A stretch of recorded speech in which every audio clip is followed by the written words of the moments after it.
Hi there, lady and gentlemen. Welcome to my No BS Gear Review channel.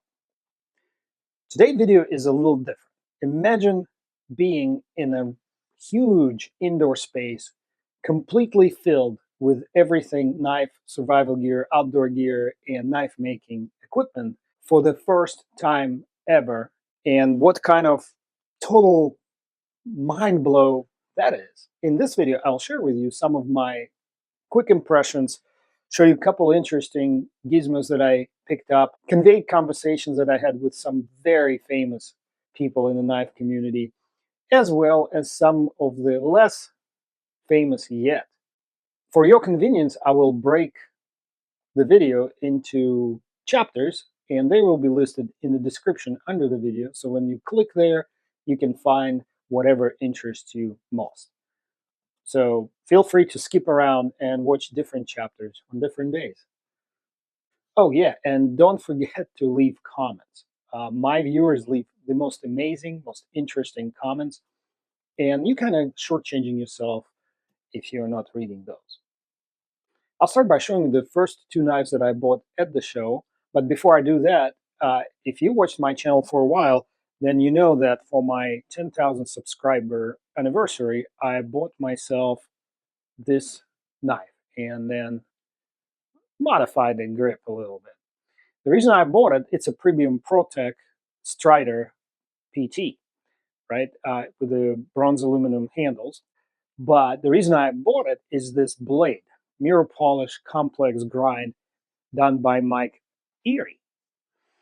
Mike Erre has been collaborating with ProTech for decades. He is a true custom knife maker. He makes his knives in his little shop, and every year he brings maybe a dozen or two knives he makes himself throughout the year to the Atlanta Blade Show. And at the show, just walk around, and I guarantee you will recognize some of the faces behind those tables filled with knives. So the first one that caught my eye is this little traditional fella. Nothing fancy steel-wise, high polish blade grind, stag antler handle. Ask him about this knife, and he tells me, hey, I was poking around my workshop and I found some of that stag antler material and decided to make a knife just like that. Isn't it kind of cool? Anyway, it's just a basic D2, but I guarantee it's heat treated to perfection. I will not poke it with my Rockwell tester there. It's a collectible item, and he even signed the sheath for me. I thought it was kind of cool. Due to my tactical nature, I also caught a glimpse of this thing. Check this out. So what blew my mind is you will walk to a table there of somebody who just started in the knife business and maybe been making knives for 5, 6, 7 years, and you will find something like that of that quality and appeal, but they want like $1,300. And I understand it's capitalism. If you have a market for that, why not? But the most expensive and the coolest knife on Mike's table, check this out, $350. And this little guy was $180. And no games, he put the prices on before the show. So I thought it was cool. He signed this Kydex for me as well. I hope it lasts through the years. Whether you're young or young at heart like myself, I would definitely look for some of his works. They're out there. Your local dealer might have it. And by the way, I always encourage you to sort of seek out and visit your local knife shops. You will not regret it, and I guarantee you will get a better deal than any online retailer can offer you. For the simple reason, companies like Benchmade, Spyderco, Microtech, they watch market like a hawk, and if the dealer advertises online below MSRP, manufacturer's suggested retail price, or below what they allow as a discount, they'll come after that business. When you are there in person, you'll always get a better deal. And speaking of youth, let's meet a knife designer you may or may not heard about, but I guarantee you've seen some of his designs while shopping for knives. Introduce yourself, please. Awesome. Yeah, my name is Paul Munko. I am the designer of Munko Knives and also the artist at Colorful Filth. Could you repeat the last one, please? Yeah, I'm the artist at Colorful Filth. It's a weird name. It's a super weird name. I like weird. Weird's fun. Here it is. So Colorful Filth. Look at this, guys. Reflection. Yeah, the glare's been killing me on this display the whole time, unfortunately. I'm trying to get the best I can. All right. And what else do you do? So basically, my table's broken into two of my sort of passion projects. The Colorful Filth stuff is my illustration. A lot of it is collaborations with a company called Northern Knives in Alaska. And basically the way those work is we'll release a limited run of a customized knife. And when we create those actual knives, what we do is we open the window for 30 days. People are able to pre-order them, as many as they want it. Once those windows are closed, the knife is no longer available. So it's really cool what Northern Knives is able to do with these. This is the most recent one that we just released called the Flame Out. It's a modified bailout, and it's a combination of laser engraving, anodizing, and also Cerakoting on both the scales and the blade. The cool thing about this one is we actually also worked with Lynch to get custom titanium scales made for this knife, so we could do that work. Oh, that's cool. Yeah, I love that knife, actually, one of my favorite knives. It's a great knife. Can you talk about your design ideology, I guess, or mentality? Yeah, so this is probably my favorite knife that I've designed so far. This is the Mystic, which was a collaboration with Kizer. And really my goal for this knife was maybe not super traditional, but it was to tell a story. I'm from Connecticut, and something that Connecticut is sort of known for is being a historic whaling area, especially Mystic Seaport. So basically the idea behind this and the inspiration was to create something that has that sort of harpoon-inspired blade. The handle is actually reminiscent to old harpoon guns that were used for whaling back then. And yeah, really my goal for this was just kind of like tell that story, build a bit of an aesthetic. You could even see the mini versions that I have over here. I have like a fishing net under it. So I really wanted to create something that was, very ergonomic, of course, useful. That's going to be my. I caught your significant other. That's okay. Okay. Yeah. Is that right? Totally. You'll okay. be in the video. Yeah, you're okay, fine. Sorry. Go ahead. I didn't mean to interrupt. No worries. Go back to the fishing net. So just kind of part of my display here was adding this fishing net under the Mini Mystics, which was the more recent version of this release. But yeah, that was my goal. This has been, I think these two have been my most popular designs so far. And yeah, the goal was really just to tell the story. What's the still? Give like some stats on this is just under 4 inches for the blade. Oh, okay. Rex 45 steel, which is interesting. This is, I believe, the only Rex 45 knife that Kizer has ever manufactured, which is super that's cool. And kind of the thought process behind that was, of course, it's a very well-performing steel. Given it has that sort of rustic, like seaport aesthetic, this one's still pretty new, but the patina over time will kind of give it that look. The more you use it, the more it will start to tarnish and look pretty cool. So this is the full-size version. And the mini version that we released in January is, really the same thing. It's not really mini, it's just smaller than the full size. It's a full-size EDC knife. Yeah, really. exactly. And this one is, more budget-oriented, all these variations. So these ones will go for sub $100. You have either Nitro V for the uncoated blades or 154 CM for this one. That's not budget. Yeah, it's not super budget, but sub 100 was the goal for that one. How much did you say they were? Like, I misheard something. These ones are $75. Oh, I heard $750. Oh my God! Yeah, not bad for Kizer. Oh, speaking of Kizer, could you explain your relationship with Kizer? How do you guys collaborate and all that? Yeah, absolutely. So, what's interesting about Kizer is they were the first manufacturer that I reached out to collaborate on a knife design.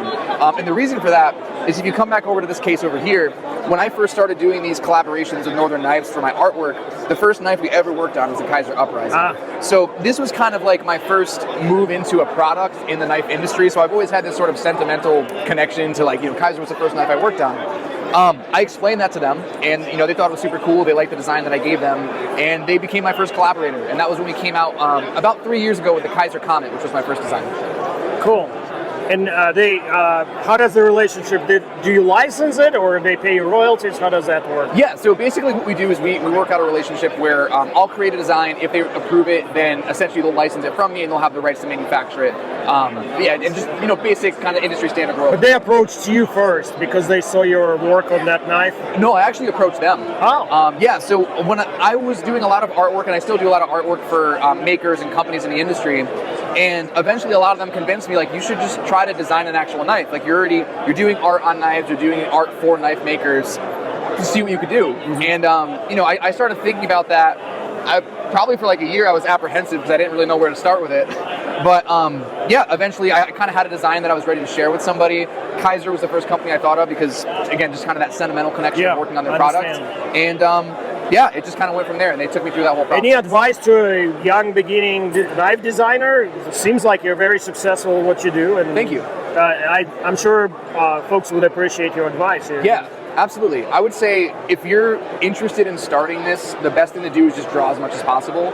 And, if you're able to make it out to a show like Blade Show, or even a smaller like local show where you know that there'll be some production companies with a presence, going there and meeting people in person is going to be the best thing you could possibly do.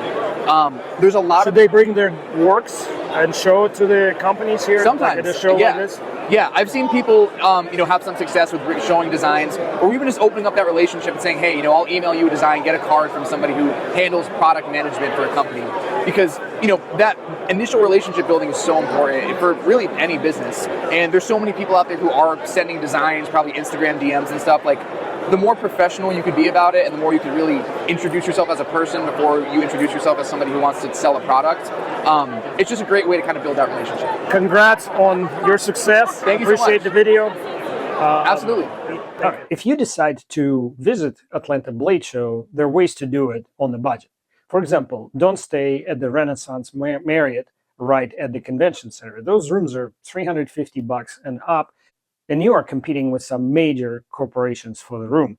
What I did, I stayed a few miles away in another Marriott, and I checked that they have a shuttle to the Blade Show, and so I just paid for the parking of the hotel for the 2 days that I've been there. That worked out great. The shuttle was free. The reason I'm telling you all this is kind of a long way to get to the story here. On that shuttle, I met a father and son who actually watched my channel. They were there for all 3 days, and I asked them what they bought on day one. And the young man pulled out proudly out of his pocket this little thing. Do you know what this is? Let me show you. I thought it was simple and crazy and innovative. I know there are other automatic utility blade holders on the market, and I never bought one because, I think it's kind of silly to pay that kind of money. But this caught my eye because it's really not falling under a definition of out-the-front automatic or a manual utility blade knife, because you manually deploy it like this, blade pops out, and then you just pull down here, right there, and it drops automatically. I think it's incredibly convenient. If you've ever done any work with utility blades, you know what I mean. And this company, Rivery, is a US company. Everything you see here, I don't know, maybe some components like a magnet made in overseas, but the machining and assembly done in the United States. They're coming out with a full-size version with a pretty cool pocket clip. I didn't have a chance to film it, but I recommend visiting their site and taking a look. This, I think, is going to be bigger than, what I consider novelty items like out-the-front automatic box cutters that Ramon Chavez puts out. And speaking of Ramon Chavez, you might have already seen the video that I did about this knife. But what's interesting is the conversation he and I had about somewhat of a fiasco with the ProTech version of his knife.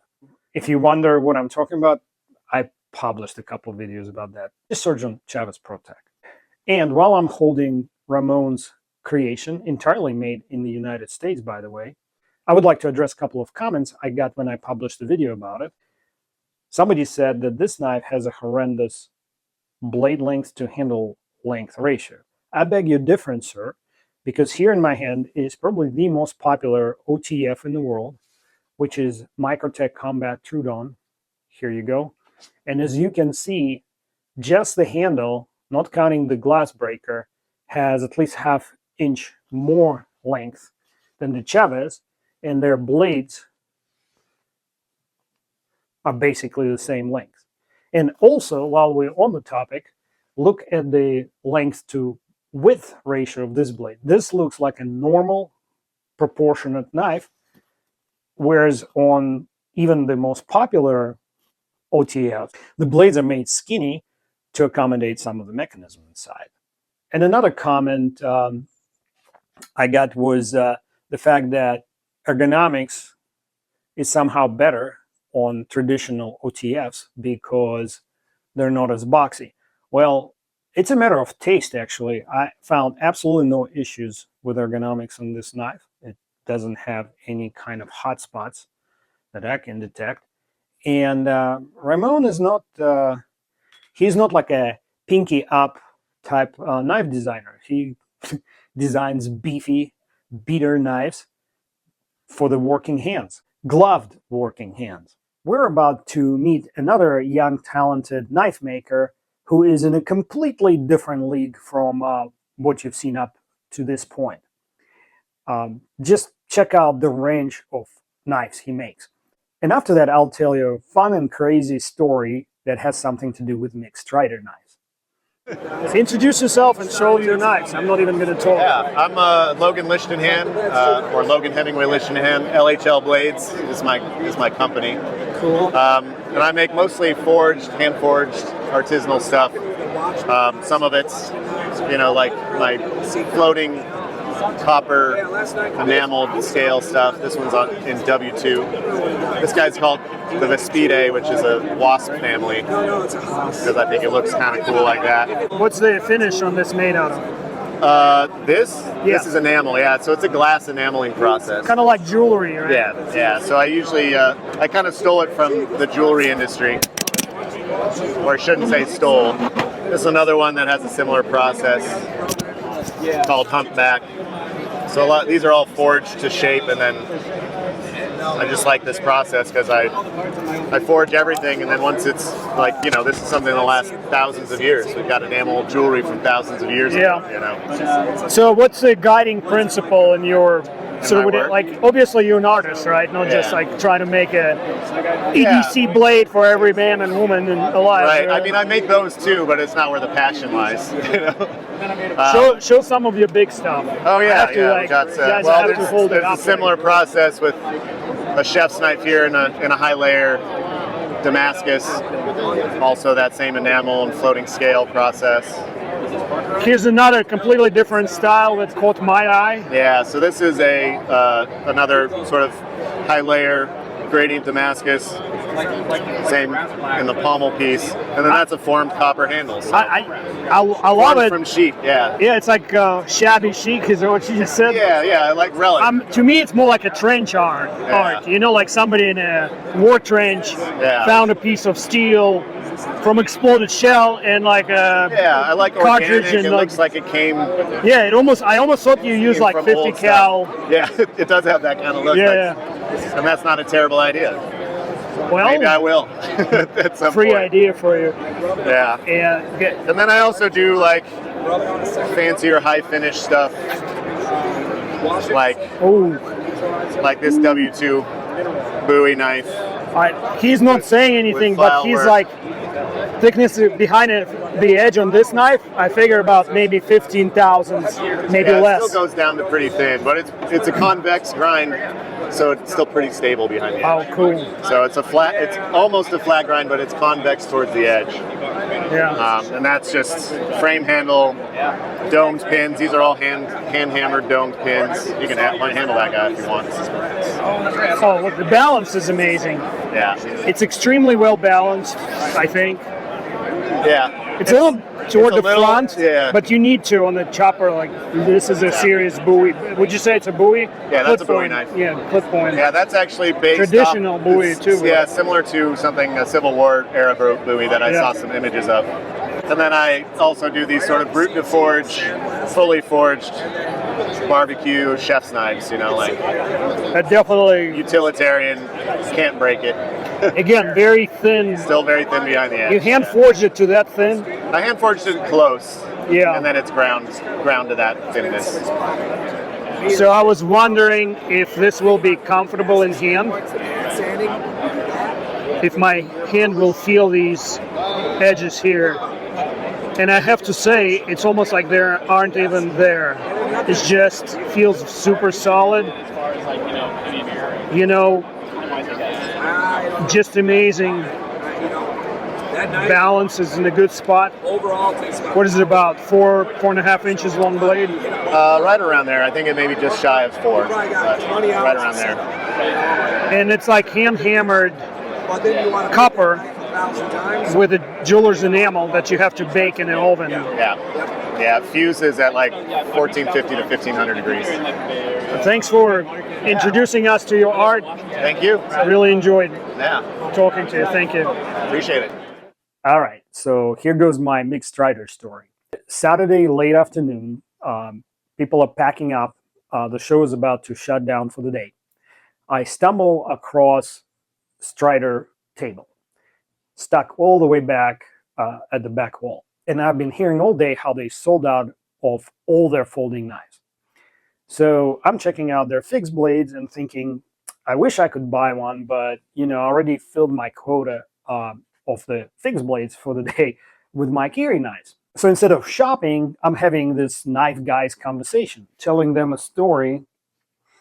funny story about the only Strider folder that I own, which is, I call it my rescue knife. You know how people say, well, what kind of dog is it? I don't know, it's a rescue. Well, my Strider is a rescue.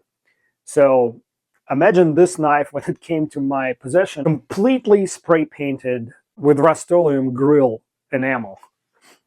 And then somebody attempted to remove the enamel using a Dremel wire brush. I had my work cut out, and the best I could do is bring it to this condition where it's a working knife shape and I can carry it without any concern. So talked about the lanyard hole that the blade intersects when it closes and how it's not possible to put a lanyard through it. And they're like, well, there are a couple of ways you can do it, but we'll let you figure it out. So since then, I figured out that this is what you have to do. Check this out. All right, so I can do a whole video about that, guys, because it seems simple, but there's some steps. Let me know in the comments if you're interested. Anyway, we're shooting the breeze, and I spot two knives on the table, two folders, two S&Gs. One, if I recall, double gunner grip with a black G10 or dark gray G10, something like that. Anyway, and then next to it is this knife. If you shopping for Striders, you probably noticed that some entrepreneurial blade show attendees, so the show started, I think, on the 6th, and on the 7th June, there are two of them on eBay for $300 over what they paid at the show. It's not my business. It's like I said, it's capitalism. If people flipping these knives, that's fine. But I made it absolutely clear to the Strider team there that I need one for my collection because I have a whole display of high-end American knives. And I'm like, could you please sell me one of these? And they're, well, we don't have any more, so we need something on display to show people. So I picked it up and I'm playing with it, and it feels a little tight. It had a little bit of a lock stick, and I'm asking them, so this is a Blade Show special. In fact, I already found a couple of them being flipped on eBay for about $300 more than what they were asking at their table to get one. And they're like, okay, look, come back in 20 minutes, we'll talk. So I came back, and the gentleman, again, it was late Saturday. I'm sorry, guys, about the names. He comes back and he says, look, this one has a couple issues. It has to go back to the shop. I said, what are the issues? He says, it got a little bit of a lock stick. And I'm like, brand new Strider with a lock stick. How unusual. I said, look, I repeated my whole story about my rescue Strider. And so like a knife miracle happened. He realized that not only do I know a little bit about knives, but I also enjoy their brand and support American small batch knife makers. So he said, well, if you're willing to work on it yourself, you can have it for X amount of dollars. And that price also blew my mind. I reached in the pocket and walked away to live happily ever after with my S&G in hand. So the wisdom in this story is be a knife guy. Don't worry about whatever flaming controversy surrounds this name or that name. appreciate the end item for what it is. Everything here is made by American hands. Mick's son put it together. He said he now assembles 80% of their knives. Mick still does the grinds, and not sure who does the sharpening. The knife is sharp. The knife is cool. And the knife works like it's not a like flipper's knife where you can swing the blade up and down. It's a working knife that will save your life if you're in a pinch. Anyway, just feel that way, send out that vibe, and people will not only talk to you, they will also appreciate you for who you are. Oh, by the way, just about every person that I mentioned in this video has watched my channel, and I hope this thought will actually help you to do the same.